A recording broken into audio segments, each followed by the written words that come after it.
Welcome to Cam Look, your bi-weekly bit of the Cincinnati Art Museum. Each Tuesday and Thursday, a staff member or volunteer will present an object from the museum's permanent collection and pose questions for discussion.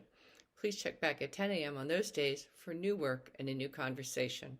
Hi, I'm Susan, a docent at the museum, and today I'd like to present this work by the artist Giovanni Della Robbia. It's probably unfair to attribute this work to just one person. Giovanni was the sculptor, but the production of this lovely plaque was a group effort, a family affair, if you will. Luca Della Robbia started it all. A sculptor in marble and bronze, he may also have trained as a goldsmith.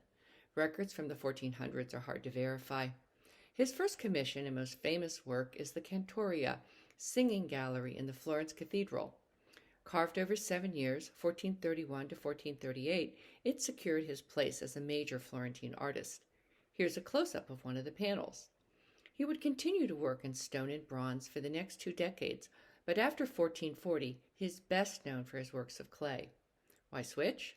Well, let's just say he became enamored with the medium after developing a glazing technique that gained renown for its gorgeous color, brilliant reflective properties, and superior durability.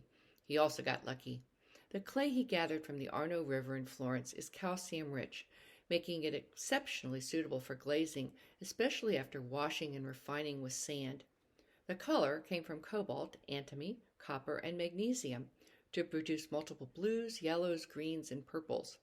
Tin oxides added to his glaze produced a lustrous white. White, often associated with purity, set against what would become to be known as Della Robbia blue, suited his predominantly religious subjects. The durability allowed for the use of his works as architectural features on the exterior of buildings. Talk about increased visibility. The work on this building displays the symbol of Florence and also shows off the encircling wreath of fruiting plants characteristic of his workshops. The kilns of the time would have been too small to fire such a large work.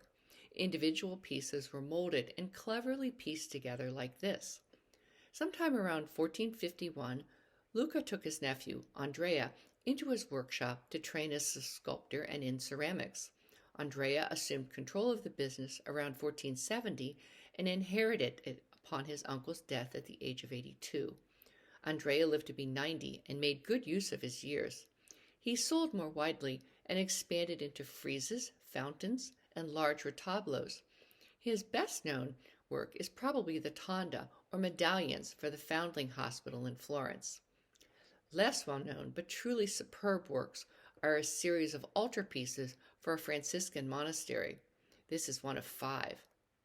Giovanni was the eldest of the 5 sons that followed Andrea's footsteps and the sculptor of our fine piece. Don't ask me what the other 7 sons did, and I couldn't find a picture of him. His skill was such that his works often proved difficult to distinguish from his father's and even his great-uncle's. This washing basin from the sacristy of the Basilica of Santa Maria Novella in Florence is one of the finest works. As it includes a carved marble basin, it incorporates both stone and ceramic sculpture, as well as fantastic color that the Della Robbias are known for. The popularity of glazed terracotta diminished in the 16th century, and the family closed the shop around 1530, shortly after Giovanni's passings.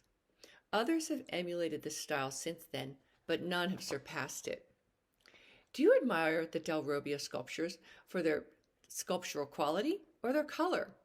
Which do you prefer, the sacred or the secular works?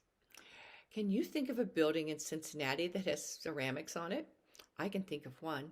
If you're aware of others, share them, please.